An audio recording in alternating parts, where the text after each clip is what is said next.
Hi, everybody. It's been a very long time. All 2 subscribers, so probably just family. But maybe one day it'll be bigger. Who knows? So I really had no idea what I wanted to do with this channel. Just to get some stuff out of the way, I'm gonna be changing the name of this channel. I don't know to what yet. I don't like all sports. I obviously like basketball. I'm a huge soccer fan.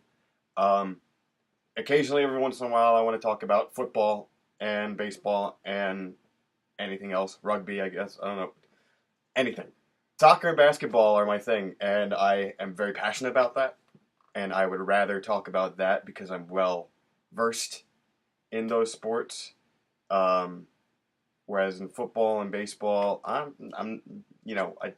can talk sports as much as I can with any sport, but I'd rather talk about basketball and soccer. So that's what I'm going to do. If there's some big thing that happens in football, then or in baseball or in some other sport, then I'll talk about it. This is what I really want to do. Also, you can see there's a Star Wars poster behind me now.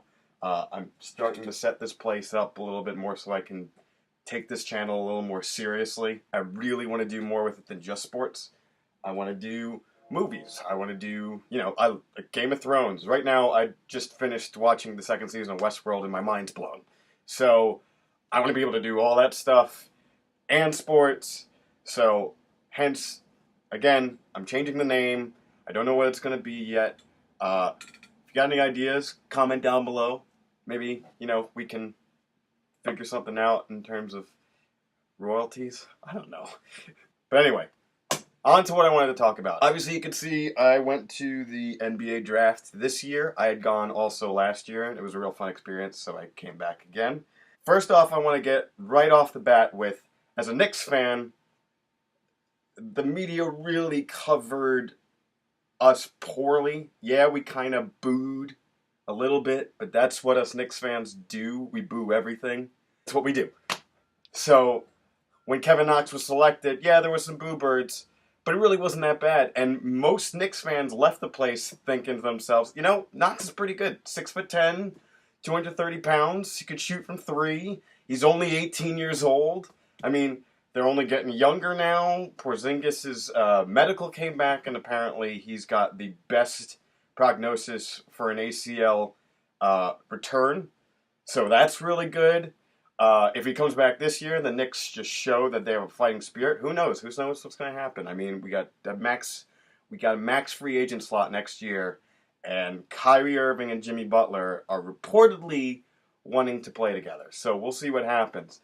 Cross my fingers. It's been 20 years that the Knicks have even been relevant. Things are looking up. To me, in my mind, there was only one surefire pick, and that was obviously the very first one with Phoenix, Andre Ayton. And I've seen his clips. He's a phenomenal player. He's got size and he's got skills at that size that you can't teach. You can't pass up a guy with that kind of upside. That's like, I see him as a more above the rim Karl Anthony Towns. I wouldn't say he's going to be on the same level as Anthony Davis, but he's got that kind of potential. He was the most surefire thing in the draft to be a star. Trae Young, Luka Doncic, that was a very strange trade. Dallas definitely won the trade, for sure. I think Doncic is going to be an absolute beast. He's going to be mentored well with Dirk, and he's got Dennis Smith with him, and now they got DeAndre Jordan. So that's going to be a nice little team to watch. Of course, they're in the West, so they're not going to go anywhere this year, but they'll do some things. But that was a weird trade. I didn't think that Atlanta coveted Trae Young too much, but I guess that's where the NBA is heading with all these, Golden State. We'll get to them later. And then Cavs selecting a point guard. I really thought that Cleveland should have taken a chance on Michael Porter. Michael Porter? Michael Porter Jr. That's right. That's his name. But he fell all the way to Denver.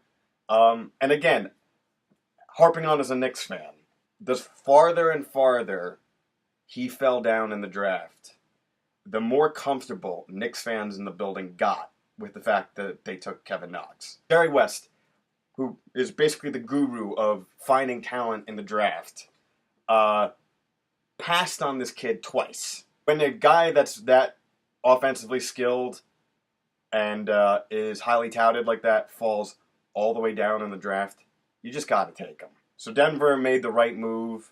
If that works out, look out. Denver ends up being one of the best teams in the league, and I'd probably say in about 3 or 4 years if the Warriors are at their, I think they're at their peak right now. Again, get back to the Warriors in a second.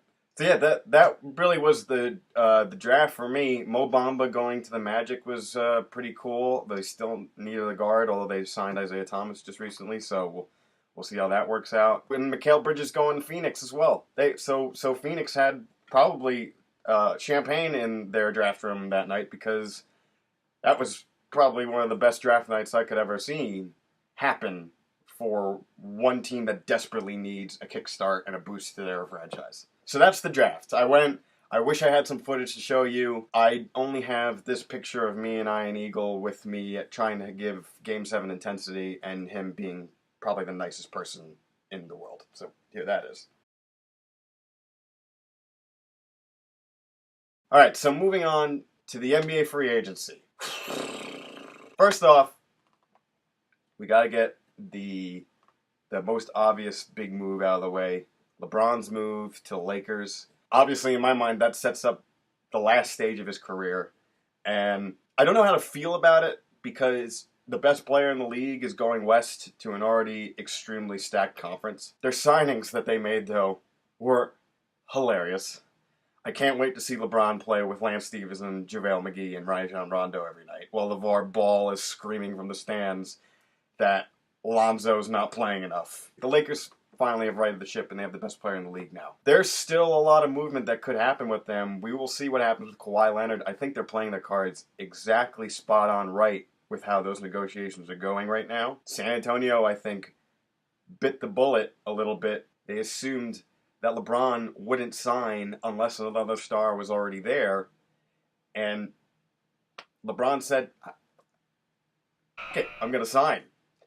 That's pretty much what he did. He said, I'm going over there. Now, here's the key thing, though. It was for 4 years, which is very interesting. And the reason why I say it's interesting is not because his commitment to the Lakers. It's the fact that his son will be of age to enter the NBA draft once that contract is finished.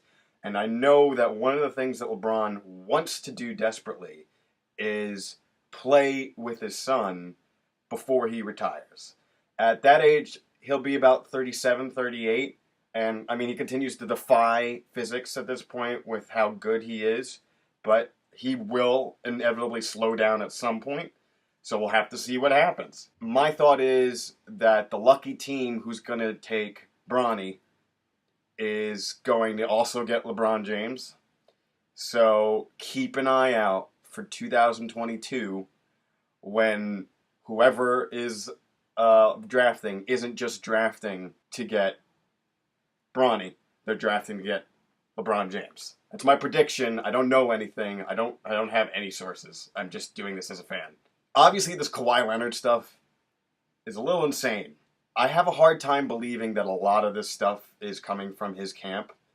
I feel like the San Antonio Spurs are just as accountable. I think that Kawhi is definitely oversensitive. That's just personally my opinion. He needs to have better friends. I mean, his whole thing is being run by his uncle who wants him in LA or New York. He's coming off an injury. The San Antonio Spurs and Kawhi Leonard are fighting because of Zaza Pachulia and the Golden State Warriors. So I don't know what to make of Kawhi's situation other than the best thing that he's going to have is going to LA with LeBron next year. Then the Lakers could sign him outright because they have a bunch of one-year contracts now. I think they'll probably stretch Luol Deng's contract and let him go if they can make that cap space. You know, we'll see what happens. It's interesting. This year I wasn't really expecting much movement other than the big stars, and that's exactly what we got. All right, I've been putting this off for too long. The Warriors. 29 teams didn't call the best center in the league to sign with them for any money. I find that very hard to believe. I'm very suspicious about this move with DeMarcus Cousins signing with Golden State and giving them yet another perennial All-Star.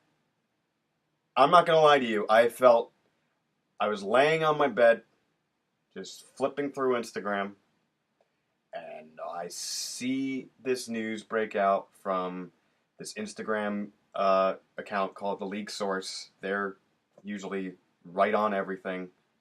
I think I had a bigger reaction to him joining the Warriors than LeBron joining the Lakers, because I was genuinely happy for LeBron that he was making that move. I'm not sure what to feel about this one.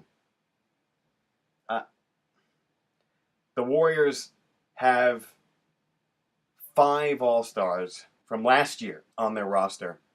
And their roster, their starting lineup alone could probably beat the best 5 you could put together in the Eastern Conference. So there alone shows you the issue with this signing.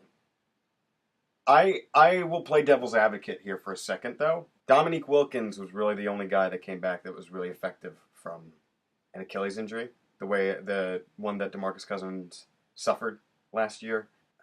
I'm speechless. I don't know what else to say, guys. The NBA's in trouble.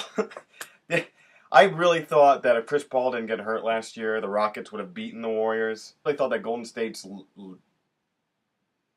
dynasty was on the ropes.